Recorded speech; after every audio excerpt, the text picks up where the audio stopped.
Well, folks, in today's video, we're going to be testing out a whole bunch of different HO scale locomotives, which I picked up on eBay. Around 2 weeks ago, I did a video where I showed everybody how I buy a lot of the lots that I do. And this is the lot which I ended up finding in that video. And as you can see, it contains a whole bunch of pretty nice looking locomotives. But I have no idea if any of these things work because that video was about a half-hour long, so I didn't have a chance to test them all. So that's what we're gonna do today, and I'm really excited because I've waited 2 weeks to test them all, and now we're gonna finally find out. So let's get started. We're gonna begin here with the Lifelike locomotive. This is a high hood in the Union Pacific paint scheme. If I were to take a guess, I don't think that this one's actually going to start just because these Lifelikes have a problem where their wheels oxidize really easily.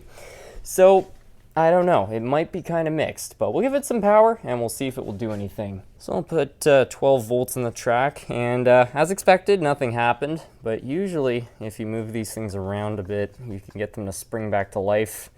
So I bet if we just move this a bit, see, it's already coming back. And just like that, we have got a runner. Despite this locomotive appearing to be almost brand new, it doesn't seem to have a working headlight, which is sort of weird. But there aren't really any scratches on it, so I don't think this engine has seen many hours. So we might have to do a bit of work, but overall, that is not a bad start. Next, we've got the Athearn DD40 or the DD35. The debate just continues on that. But in any case, these are somewhat reliable locomotives. They were just before Athearn got into their blue box era, but I've owned a few of these before, and I find they can be terrific locomotives. So we'll see what this one will do. Hopefully she'll fire right up. And we got a working headlight, but the current draw is low, so the motor doesn't seem to be getting any power. I think the motor is out of place on this one. It looks like it's higher than it should be. So that's one we're going to have to work on, unfortunately. I guess we'll put that up here. Next, we've got an Athearn Blue Box. I think this is an SD40-2 in the Union Pacific paint scheme. It looks to be in terrific shape. I would be surprised if this one doesn't run. But let's test it out anyways and see what happens here. The detail is terrific on it, I will say that. And just as expected, starts right up. Got both directions and nice bright light in the cab. Overall, a very good locomotive. Here we've got a Atlas locomotive. I've said before, these are very reliable. It's not the greatest looking engine I've ever seen, but I will be surprised if this one doesn't start. In my experience, these are fantastic budget engines. And just as expected, starts right up. That is terrific.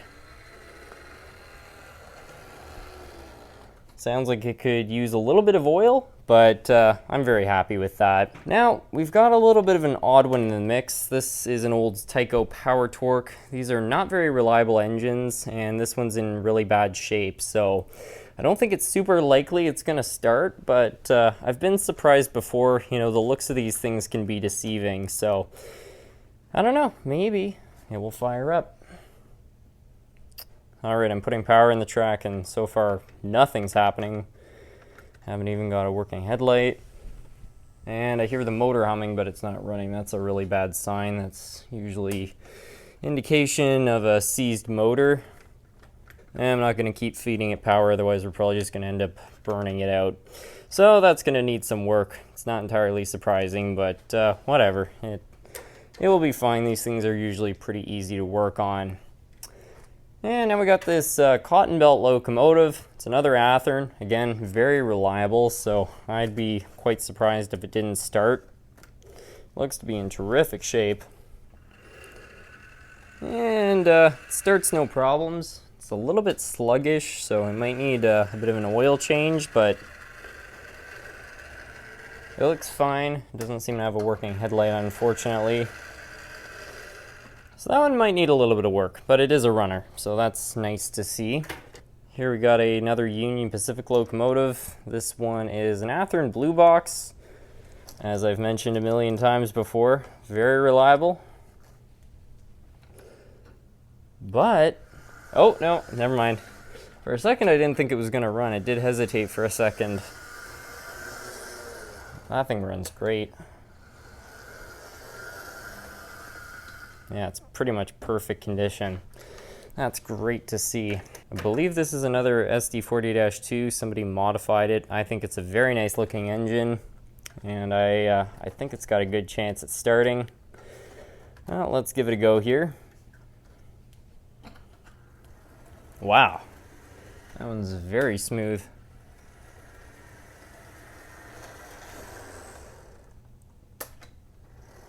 Yeah, this one doesn't seem to have a working headlight either, but that wouldn't be hard to add on. But this is a really nice locomotive. I think this is probably one of my favorites in that lot. So yeah, another great locomotive. Here we've got the MRC locomotive, the 50-year anniversary edition from 1997. It appears to be in terrific shape. I would be surprised if it didn't start. There's a possibility for sitting for so long that might cause some issues, but let's give it some power. Well, it's a little derailed there, but definitely running.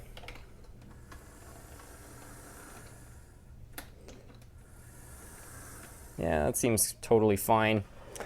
Now here we got a modern Atlas locomotive. These are very good. A lot of people have been telling me these were actually built by Kato, and I believe it. The drives look pretty much identical, and Kato locomotives are super reliable, so I think this one is probably gonna run super well.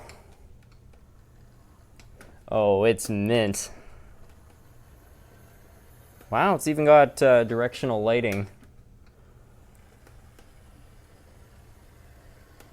What a nice locomotive. If this thing has the handrails in the box, I'll definitely decorate it up. And here we got the gorgeous Union Pacific -9 locomotive. I've always wanted one of these. And this is an Athearn ready to roll, I believe it is. I think so. Anyways, these are really good. They're pretty similar to Athearn blue boxes. I don't have a lot in my collection, but I find the Athearn engines, especially the DC ones, have a very good track record. This one sounds a little bit rough. It could use some fresh oil, I think. Hey, the other headlight came on though. I'm not sure if everybody saw that, but the top one was out when this thing first started, so that is good to see. Probably just needs to be run, you know. These engines might have been setting for like 10 years. So, I might throw some fresh oil in that, but I'm overall very happy with it. And then we got another DD40 locomotive, or DD35. Again, the debate is still going on for that. It's kind of vague because I don't think these exact engines existed, which is I think where that whole debate stems from. I don't even know if this thing can technically be classified, but in any case, this one runs, and it seems to run pretty well. That's on about 50% power right there. The headlight's working. Seems like a very good locomotive. Now over here we've got all the Bachmann and Lifelike engines. This is just one of their pancake drives. Not the best drives out there. A lot of them have split gears, but I think it's gonna start. Oh, we actually have a short circuit. It's a pretty odd problem for one of these. Nothing. So that's gonna need work. We've got an identical one right here. See if that does any better. These things have wires which are really easy to cross, so it's possible somebody tried to do some maintenance on it and messed something up. Now this one runs.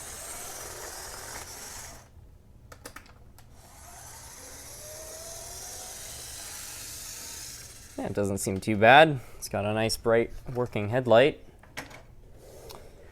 And now we got the Santa Fe U-boat. Same drive as the two we just saw. I'd give it about a 50% chance. A little higher than that. I'd give it like an 80%. Yep. Might need a traction tire. Yeah, drive's got plenty of life, but something seems a little off there. I think it's missing a traction tire. Nothing too hard to replace. And finally got the Santa Fe locomotive. This is a Lifelike. It's probably going to have the same issue as the other lifelike did, but as we saw, it's usually not that hard to remedy. Yep, nothing. Let's go through the usual rigmarole here. Oh, it looks like it's starting to pull through there. Come on. It's thinking about it. Oh, it's so close.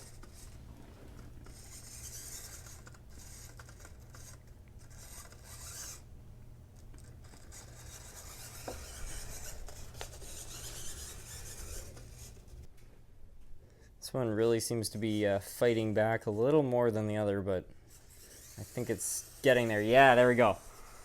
Nice.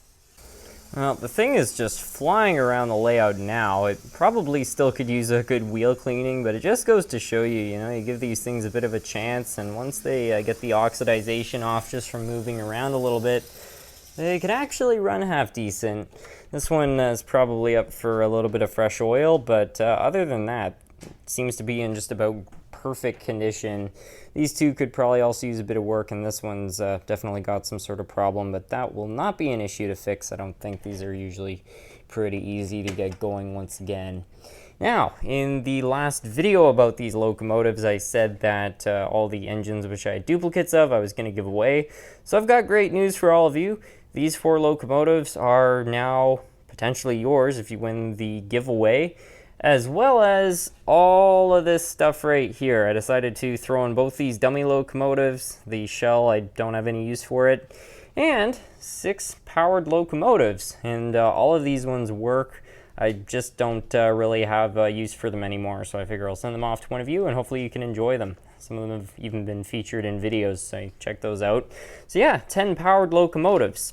Anyways, I will service all of these before sending them out, but first, let's get a computer out here and get a comment from the last video and figure out who these are going to belong to. Alright, so we got the comment picker all queued up here. This is usually my go-to for these sorts of raffles, just because it's, I think, the best way to be completely impartial, because if I were to manually pick a comment, maybe one comment is really kind or something like that, so I could have bias, so this will just make sure that everyone's getting a fair chance.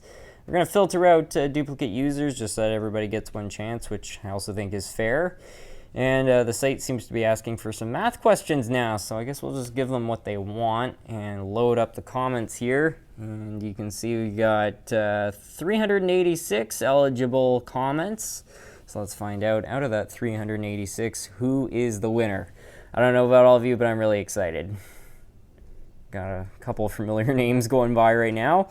Mr. Dreaded88, I hope I'm pronouncing your name right. Can't wait to see them run. Well, we ended up getting a few runners out of this, but congratulations, because it seems that some of them will be yours, plus the ones I added in here. So yeah, congratulations on winning the giveaway. Anyways, back on to the video. Well, folks, I think that's going to be about it for today's video. I hope you all enjoyed. I'm overall pretty happy with this lot. After finding out how many dummy engines were in here, it's good to see that most of the actual powered models are in fact working, and most of the ones which aren't working seem to be pretty salvageable. I'm guessing we'll be able to get them going again, so that shouldn't be a problem. But until we start working on all these locomotives, I'd like to thank you all so much for watching.